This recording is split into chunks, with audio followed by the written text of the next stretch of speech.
There's Nothing Like This came out in what year? 1990. 1990. Mm-hmm. It's still a song Pre-me. that people... Huh? Pre-me. It's post-me, but I was 2. Beethoven was black. Beethoven's black. You see his curly hair? He was a He's brother. a black. I think the more cleverer producers like your Kate Chanadas, they know how to flip it, turn it, flip it around, use certain bits of the song and put it in different keys and disguise your, where you're going. You don't know that they're using right it. now, Reuben is snitching on Kate Shanada. I don't want you guys to go, but I know you got lives to live. Bye. In this episode, we're going to look at the influence of the diaspora on Black British music. But rather than Africa or the Caribbean, we're focusing on the sounds of the Black Atlantic, namely jazz, soul, and funk, and how these African-American genres made their way to the UK and changed the game.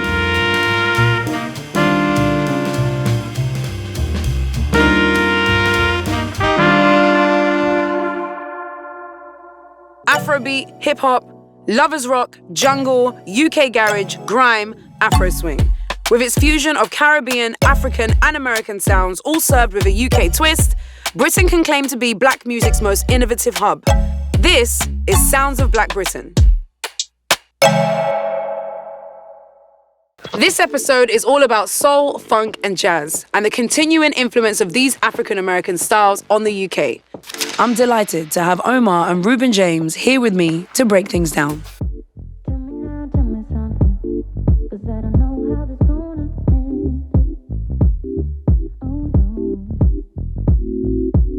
Would you guys say that jazz, soul, and funk are the 3 most influential genres of modern day music? Soul and funk. I would add reggae in there, quite easily. Because I was saying, jungle music is a mixture of the acid house, the techno, but definitely with the reggae music in there. And by bigger extension, it's African music, isn't it? So right. Where do you guys hear jazz and soul and funk in today's music?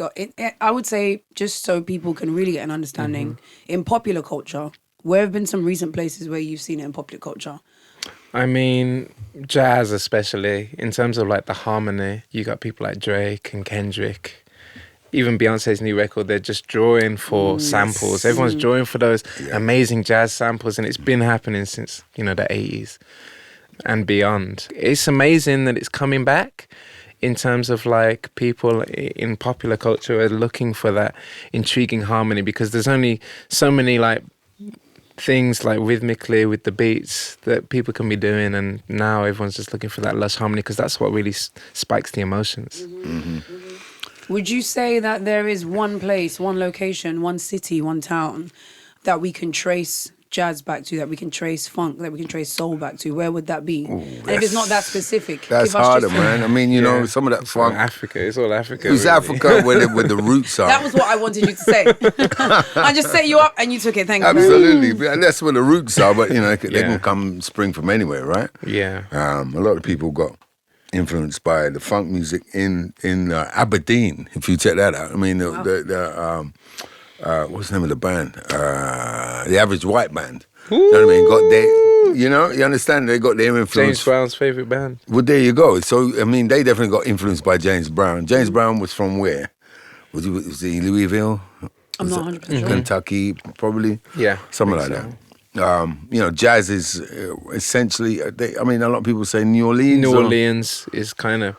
That's one place that I've been.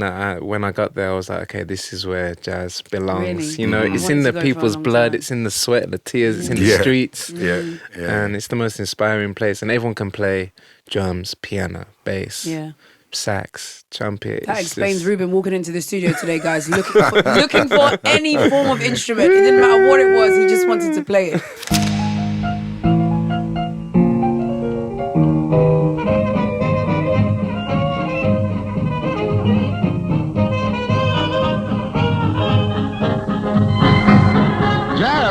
Emerged in New Orleans around the turn of the century, and it is now heard all over the world. It developed from the music of the Southern Negroes and became one of America's major cultural achievements in the 20th century. Jazz was created by black communities in the American South in the late 19th and early 20th century.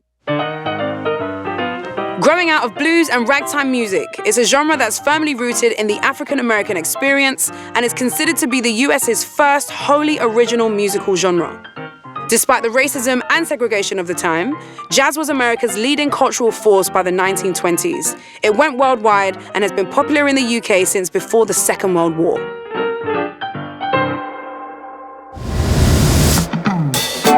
Soul music came of the age in the 1950s and 60s, a combination of gospel, old school rhythm and blues, and jazz, with strong, sweet vocals front and center. Soul quickly established itself as the dance music of Black America, before crossing over thanks to the massive success of Black-owned Motown Records.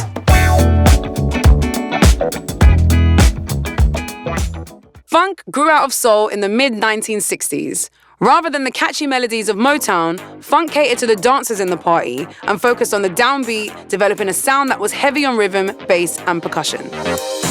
Popularized by James Brown and driven forward by groups like Kool and the Gang and Parliament Funkadelic, funk's emphasis on hard, driving beats helped make it a key building block of early hip-hop.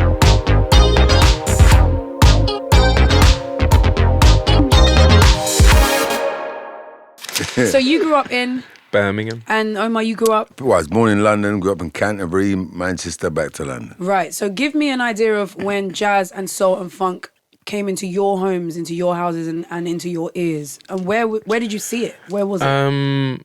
We were talking about him earlier, but a big inspiration of mine was Soweto Kinch. You know, seeing like a young black man playing saxophone, playing jazz.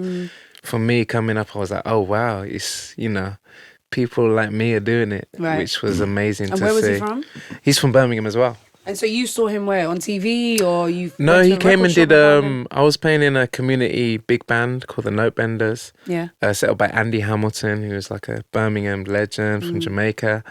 And Soweto did a workshop and I was so inspired. And when I was about 15, I started playing with Ruby Turner and playing at the Yardbird and all the jazz clubs in Birmingham, and that, you know, there was so much on the scene to see, and there was a lot going on in Birmingham around that time. And I would say for someone as talented as you, I'm sure it didn't end there. I'm sure you didn't see that, be inspired and think that's great, now let me start my own journey.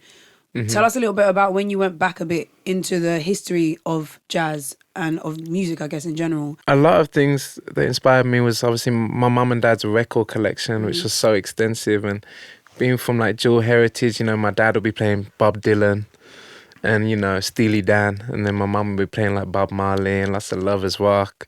So there was that whole thing going on in my household. And then Buena Vista Social Club, you know, a lot of influences like that as well. And, you know, getting into jazz music and learning more about harmony, you know, you just keep going a step further, and it's all about, you know, standing on the shoulders of giants and finding out where this has actually come from. Because once I discovered someone like Robert Glasper, that got me into, you know, finding out who Oscar Peterson was, and then finding out who Ahmed Jamal was. And you just, once you find out another layer, it's like, oh, he got that from this guy, and his influences are this guy and this guy. And you just keep going deeper in, and it just goes back and back and back. All the way to Africa. Woo! Absolutely. I'm just going to keep track of that.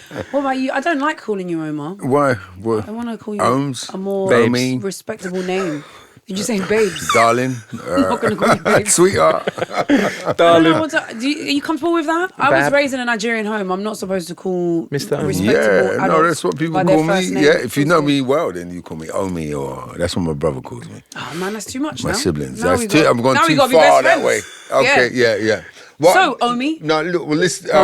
Take us back to you experiencing jazz music and soul and funk for the first time. Because what I want to give people an idea of, in present day, you hear new genres of music through your phone. Sure. It's not on TV anymore. It's not a record collection. It's definitely not a record collection. And so I want people to understand what it feels like to hear music and to see things from a land afar and still be able to experience that. My thing in London. comes from a slightly different direction from Reuben, because I first started playing classical music. My dad bought me my first drum kit when I was about 5, but in terms of getting actual lessons, formal lessons, I first played the cornet, then the F horn, and the euphonium, baritone euphonium, tuba. All the while I was learning piano, I was learning guitar, playing percussion in a youth orchestra. Became the principal percussionist of the Kent Youth Orchestra when I was 16. Then I went to Cheam School of Music in Manchester. But all the while, I kind of started writing my music then, my songs, when I was about 14, 15. My cousin introduced me to Jeff Lorber. And, you know, that kind of acid jazz funk. Then I was also listening to John Hendricks, King Pleasure, you know, Vocalese, that jazz. How are you listening to this music? This is all like my dad's record collection, the same thing, you know. And then I'll give you the story of There's Nothing Like This. I was listening to a band called the Ohio Players, and there's an album called Skin Tight. And on that, there's a track called Heaven Must Be Like This. Now, if you can imagine, this is about 1989. Hip-hop had only just kind of started, so that's a lot of sampling going on. Acid House was a big thing. So sequencing and stuff like that. And I was kind of like, yeah, I'm done with that. But when you put this track on, you hear the bass, the drums, the keys, the guitar, and then this beautiful string section over the top. I'm like, why didn't anybody do anything like this? So that's where I came up with the idea for There's Nothing Like This. I don't know what song you're talking about. What song is that? Heaven Must Be Like This. No, what song? Oh, that other song? Something Like It. I think that's what it's called. There's nothing It's like obscure. it. I'm afraid I don't know this one. Please have a listen on search it on obscure Spotify. 1990s tune that happened, and that's just kind of where the influence came from, you know. But it's like that. You have to do a bit of exploring yourself. I mean, my daughters are very well versed in the ways of the old school music. One of them put together a playlist because we went on holiday just recently. Yeah. And she put a playlist together. It was so beautiful to hear all these different old school tunes that were, you know, she was nowhere around to hear, but she knows the value of them now. So, I think, you know, the more you explore your parents' files or record collections, because I hear records coming, you know, vinyls coming back. Yeah. Cassettes are coming back as well. So just, you know, take the time to explore your parents' things. Absolutely. You'd be surprised to see 100%. What you find. Yeah. I'm sure a lot of people would have seen, I guess, in school when you're studying things like the civil rights movement and just, I guess, Black American history in general, music was obviously a huge part of that time. And people may have discovered music through that. Can you guys speak to, maybe Omar more, can you speak to how that music moved over to England in any way? Were you aware of what was happening in America at the time, or was it a completely different experience? No, I wasn't aware. I mean, that, you know, the civil rights thing was before my time. I think the one thing that I could attach my memory to would be the LA riots, you know, after the Rodney King beatings and stuff like that. But, you know, that was NWA. That's a little bit further on still. But, yeah, you know, I was aware of it because my parents would make you aware of Black history that you weren't getting taught in school at the time. All we knew about was slavery and the pyramids, maybe. You know what I mean? That's true. That was just a very bare sort of knowledge that we had. So they would try and teach you certain things about, but I remember my dad telling me that, you know, Beethoven was black. Beethoven's black. You see his curly hair. He was a brother. He's a black. You know what I mean? That seems like a good guy. yeah, I'm into it. That kind of thing, you know. I asked that question because it's interesting, I guess, with all music where, you know, it can start in one place that is not a nice place, or it can start in a time where it is, I guess, in some ways a savior for a group of people. And then to see that journey move on, and now it's record collections in Birmingham from parents who are just trying to, you know, I'm sure your parents weren't playing it to you just for you. They were playing it because they enjoy it. So I just find the journey of music to be something that's very interesting because it means different things to so many different people. Yeah. Speaking on journeys of music, I'd love to hear how UK jazz has changed. I know growing up, the sort of naive side of me that wasn't really too interested in jazz at the time, I just knew Yolanda Brown was a saxophonist who won the MOBO Awards every single year. That was like the biggest thing. Jazz, okay, yeah, jazz is, it's only over time that I've made friends with producers and musicians and I've really, really seen the depth of where UK jazz is. So do either of you want to speak to that journey and how that's changed and how now, you know, you don't have to sort of teach people what jazz is because it's something that's such a big part of culture. It was such a taboo word on the scene probably 10 years ago. Not so cool. And now the past, you know, especially 4 or 5 years, there's been a massive influx in, you know, people saying, yeah, I'm a jazz musician. I'm on the jazz scene, especially in the UK.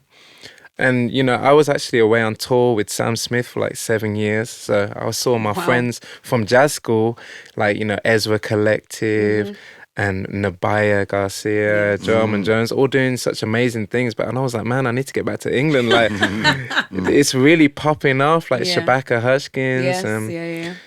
And it feels like people's ears are widening now. And thanks to things like Spotify, things like playlists, people are finding out about UK jazz. And there's actually, I think before you kind of needed to be here and you needed to really be on the scene to know what was going on. And now it's like, it's getting infused into like grime and into so many other different genres that it's kind of open to the wider community. And it's such a great thing for the UK, especially. Absolutely.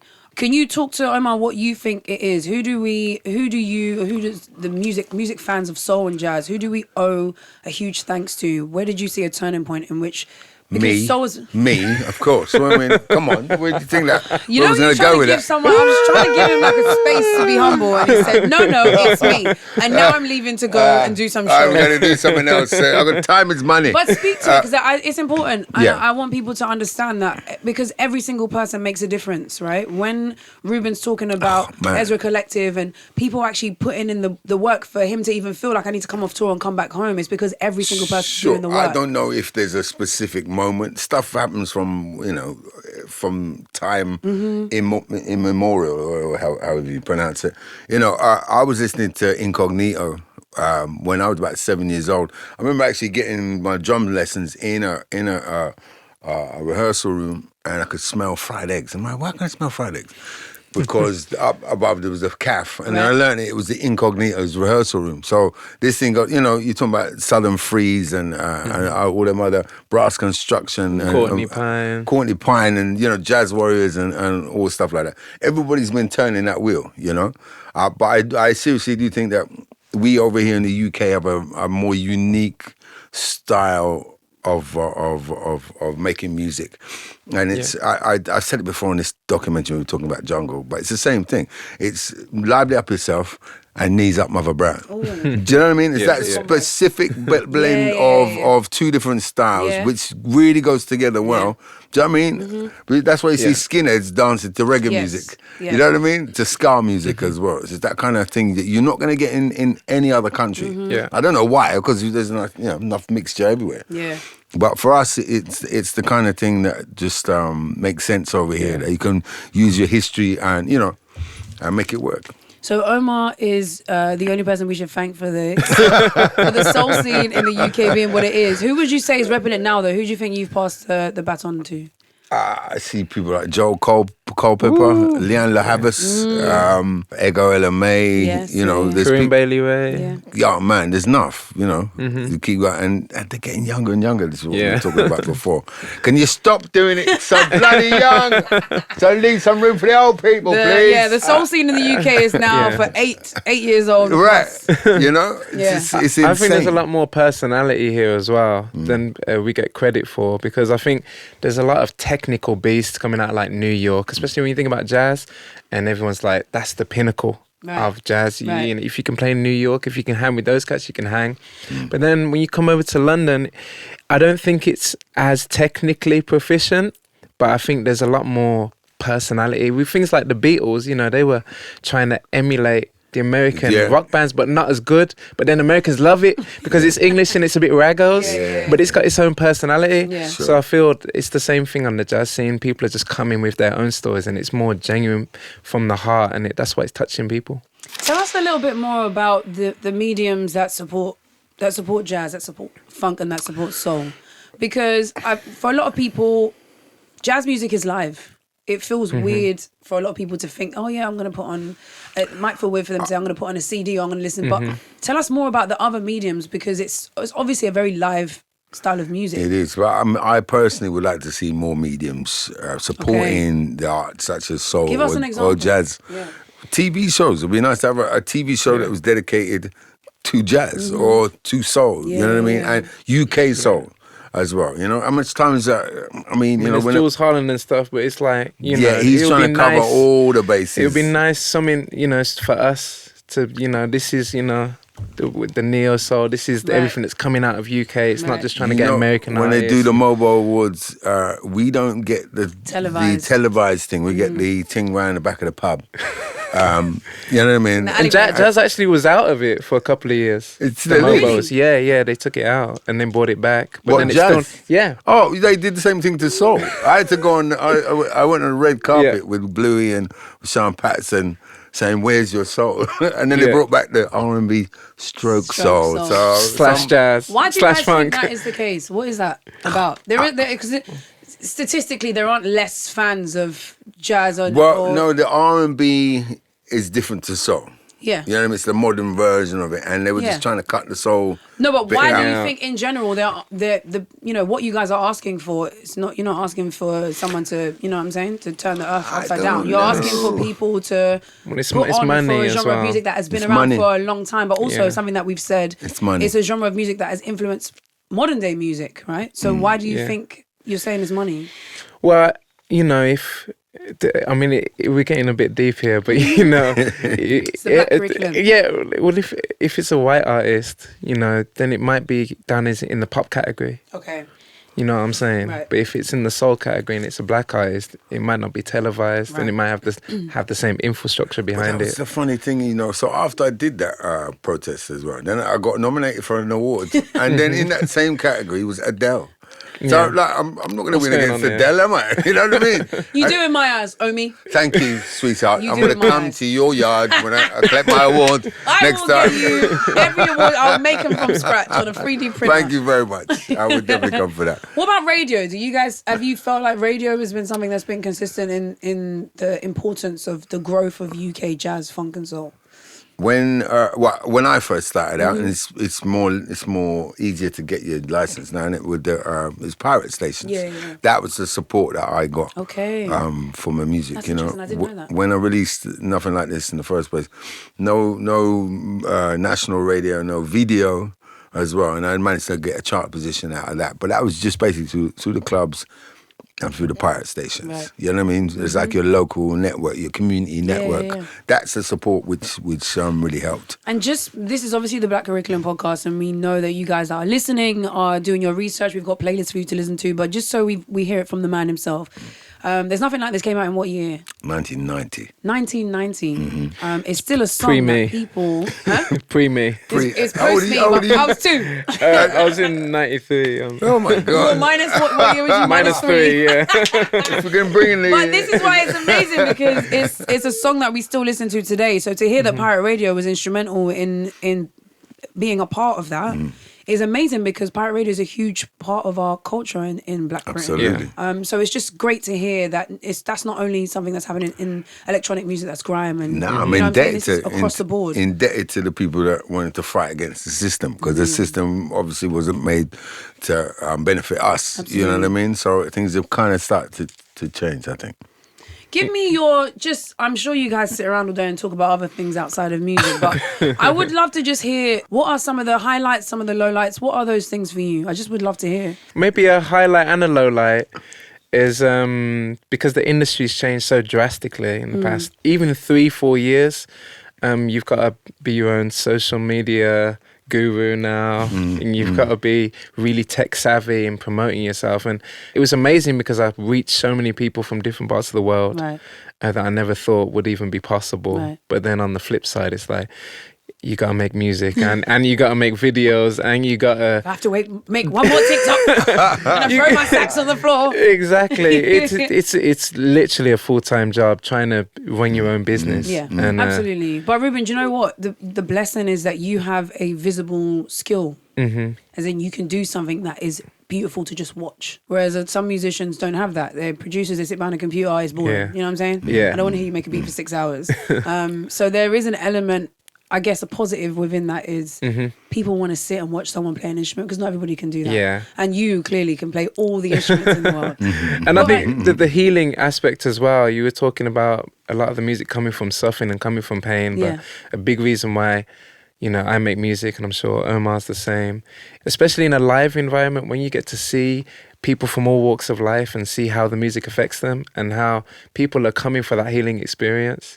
It's not just healing yourself and being your own therapy. It's really touching other people, you know. I find the same thing when the pandemic hit, and you know, we lost all the gigs and everything like that. I bought a bunch of cameras, set them up in the studio, and started live streaming. From that, a lot of people seem to get some therapy just to hear you hang out and you know, making music, which is you know, beneficial to me as well as I was going to say, what did that feel like for you? Fantastic, until the money started to drop. It was good until... and then I applied for a job delivering for Amazon. Sorry?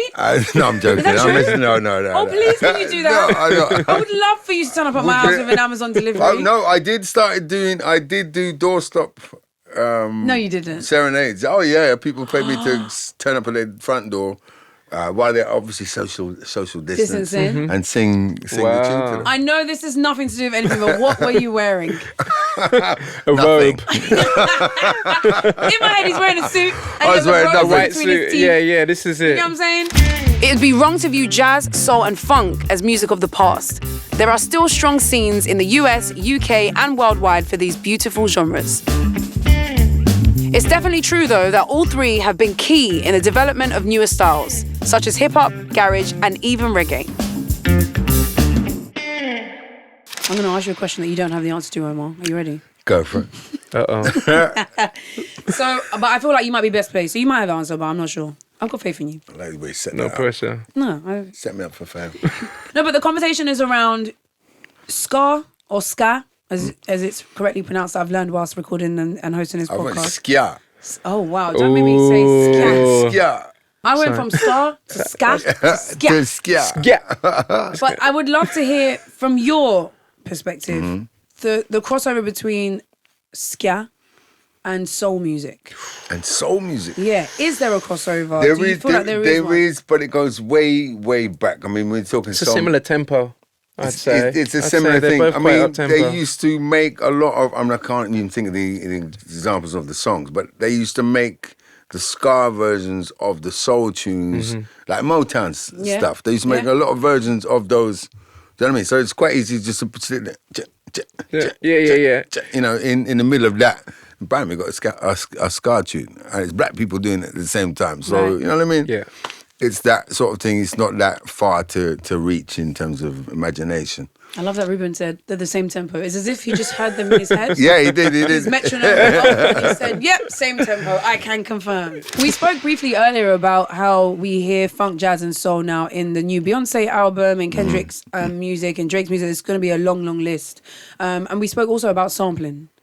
I would like to go a bit deeper into that because that, I don't know how much time you guys spend online, but that has been a huge topic of discussion in terms of people wanting to make sure, lawsuits, number one, but also people saying that now music doesn't feel very new because it's always pulling from older stuff. Why do you think people are pulling from? I think Did you see that Prince interview as well that's been Where he knocking said, around? soon we're Going to be sampling the sample. yeah. Sampling Well, the let's get into that now. It is. I mean, yeah, a lot of the kids are sampling the stuff that they, you know, they, like you just said. That their were parents have sampled. before. But, I mean, I'd rather them do that than make up some Yeah. You know what I mean? Yeah. Rather, you know what I mean? Because then you're getting the classic stuff in there. You know what I mean? I don't mind the recycling that. It'd be great if they can make up their own stuff. But why do you think people do it? What is it about? I'm sure you guys in your day must have, whether it's a direct sample or you've heard something that's inspired you. It's just something you do. I came up Leo Sonship and it's called Sunshine. And I listened to that today. I was like, oh man, I need to sample that. Yeah. Ding, ding, ding, ding, ding. I'm like, oh man, I want to. It's just something there. You want to recreate that vibe and then stick something on top of that. I mean, I think that's just inherent now, especially after hip hop and sampling and stuff like that is so prevalent, and that's what everybody does. It's quite easy to do that. I think a lot of people don't really know though when they're hearing hip hop that funk, jazz and soul are true cornerstones of that genre. I think there's a YouTube thing where it tells you where the sample comes from and it plays exactly that kind of thing. So if they're bothered, they'll go and find out. Yeah. But a lot of the time, they're not going to be bothered. It's true. I think it's a skill set thing as well, because a lot of producers that can't necessarily play keys or even recreate the sample with musicians, I think it came from a thing of like, well, we're not going to try and play some crazy jazz piano right now. So let's go back and grab someone else's. Which is a great thing because, you know, we were talking about Roy Ayers. I've been recently doing some shows with Roy. And, you know, these guys love being sampled because at the end of the day, he's getting a check every month, you know, from these songs. And it keeps their music alive and it gets the next generation to check out where the sample came from. We spoke about a very, very important song that you made, Omar. What's that? In 1990 when Reuben was -3 and I was 2. As someone who has many pieces of music, but we're speaking specifically about that track, There's Nothing Like This. That song obviously means a lot to you. The history of that song is one that has a lot of gravitas to it. Talk to us about how it would feel for someone. I'm sure people have approached you before, but what is that feeling as the originator of the music when you think about people wanting to use your sound and your music? Is there a level of respect that should come with it? Like, I just want to hear from... Yeah, I'm not too bothered. You know, I've had a couple... in the past 2 years, I've had it might have been 3 people sample that song. Did they sample the bass line? They sampled the bass line. Yeah, because the bass line's so iconic. Yeah. You know, barbecues. That when as soon as that came on, they want to be running into the kitchen to start dancing. The B-line, The bass line is killer. Yeah, killer. You know, I'm kind of like, it's nice. Unless you're going to be making a frigging $1 billion tune out of it and then it ain't going to pay me, then I'm not going to be so nice. But for the most part, it's a respect thing, you know. And they've you know, seen some work that I've done and they want to use it, you know what I mean? So. And do you think it's important for people to be open to music to continue to be sampled in the future? Listen, I think that it's part of the DNA to make. That's how it makes music carry on. You know, when they just did that the lawsuit about Robin Thicke and that thing there, I thought that was reaching personally. Right. I mean, it's got the same vibe, but how many of us haven't made a tune which has the same vibe or something that we really like? Do you know what I mean? It's only because they made $1 billion out of it. I kind of understand. The cut-off is $1 billion. Well, yeah, going in and only sample my dad's song. She's wiping her tears with the dollars on her face. You know what I mean? That's hilarious. That's not what. I think there's ways to do it. There's ways to disguise it. I think the more cleverer producers like your Kate Chinadas, they know how to flip it, turn it, you know, flip it around, use certain bits of the song and put it in different keys and disguise your, you know, where you're going. You don't know that they're using right it. now, Reuben is snitching on Kate Chinada. Sorry, sir. No, so only the real music heads will be able to, this is where it's come from. No, my brother does obscure the same thing. samples. He gets a sample and cuts it up from some obscure record. And moves it all around. Yeah. Let's talk briefly then, because obviously you guys are our UK family when it comes to jazz, soul and funk, and we touched on it a little bit earlier, but let's talk more about the differences and the similarities between US scenes and the UK scenes. I'd love to hear some from you guys. I'm sure you've worked with people internationally. What for you are the big differences between UK jazz, soul and funk compared to different parts of the world? I hadn't been in the States for about 10 years at one point. And then when I went back, I was like, oh, this is what goes on in the States because they turn it up to 11 in the States. You know what I mean? That's how they naturally are, though. Absolutely. They start on 10. I thought I was, you know, I've been so many different countries everywhere else. You get to America, they turn it up to friggin' 11. You know what I mean? It doesn't matter what they're doing. The mixes slap as well. The drum and bass are a bit more knocking out there, I think. Yeah, so like the mixes and the production. They know it just hits harder. The bottom end, it's just everything is just that hip hop extra. thing, isn't it? It's extra, and you know that when you get there. Yeah, it's a hip hop thing for sure.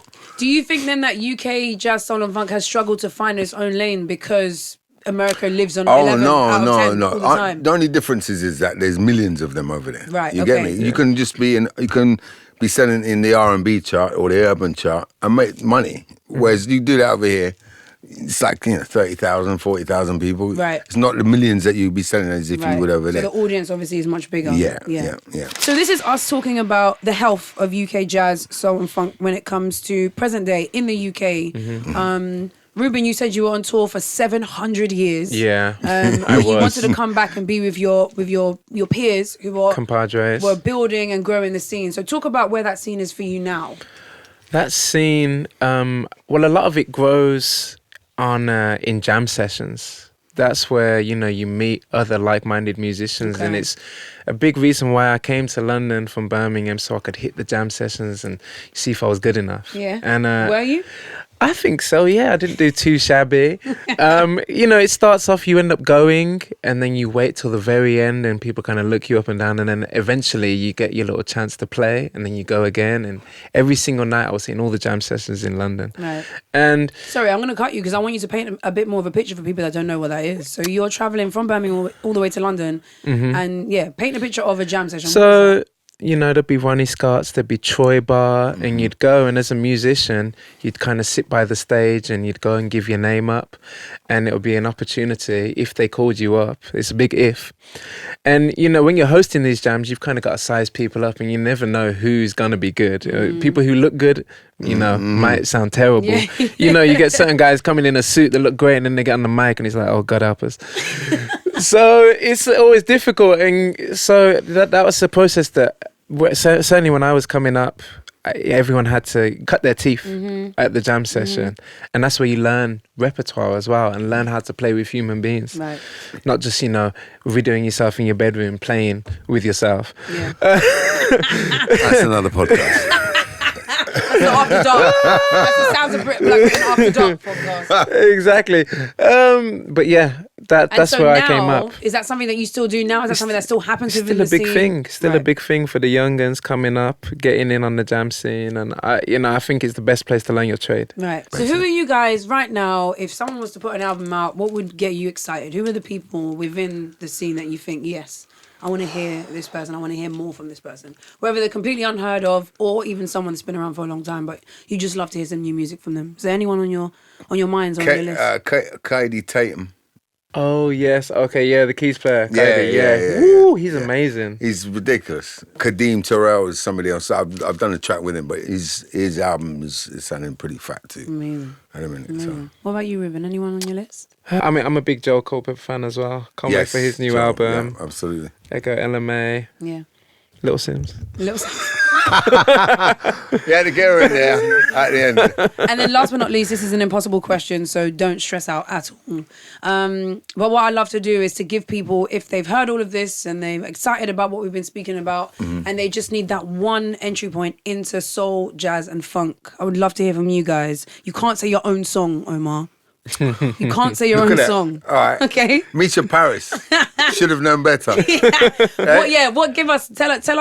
Tell people what song they should go. What's the beginning of this journey of jazz soul apart from the UK? Journey, I think they should go back. I mean, my personal thing would be to go back to the 70s and listen to, like I said, Brass Construction, Incognito, and Freeze. Okay. As well, Southern Freeze is one big tune with a slapping bass and all that kind of stuff. That's the stuff that set me off on my path. And what's the track that you draw for, Omar? I'd love to know. If someone said to you, Alien comes from outer space and no, why would you do that? Come on, what is it? How many billions of songs out there? I got to pick one. What's the one that you draw for? It's okay. It depends what mood I'm in. Okay, cool. What mood you in right now? Does it have to be English? Yeah, I want it to be UK. Go on. Oh, Southern Freeze. There we go. By Freeze. That's a quintessential English tune. What about you, Reuben? It's not too long ago, but if there are any young kids, I love Corinne Bailey Rae. She's so good. Yeah. I'd say one of her songs, Till It Happens to You, is one of my favourites. I'm going to chuck in Trouble Sleeping by Corinne Bailey Rae because I always go back to Trouble Sleeping. I think that is a beautiful song. I'm going to listen to it now, actually. This is the mood. I don't want you guys to go, but I know you got lives to live. Bye. Candles to burn, trains/flights to get. It's been a pleasure, though. I've had so much fun. What a time to be alive. Thank you. Thank you for spending some time with me. The sounds of the Black Atlantic have had a massive influence on the world and nowhere more than in the UK. Jazz, soul and funk established themselves as important musical genres in Britain and also proved to be the building blocks of the new and different styles we listen to today. And for that, we give thanks. Thank you to Omar and Reuben James for being here to discuss this influential topic.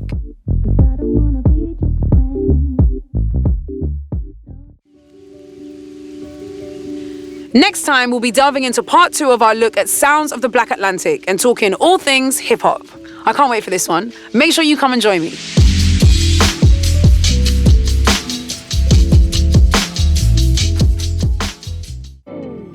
The Sounds of Black Britain podcast is brought to you by the Black Curriculum and produced by Unedited.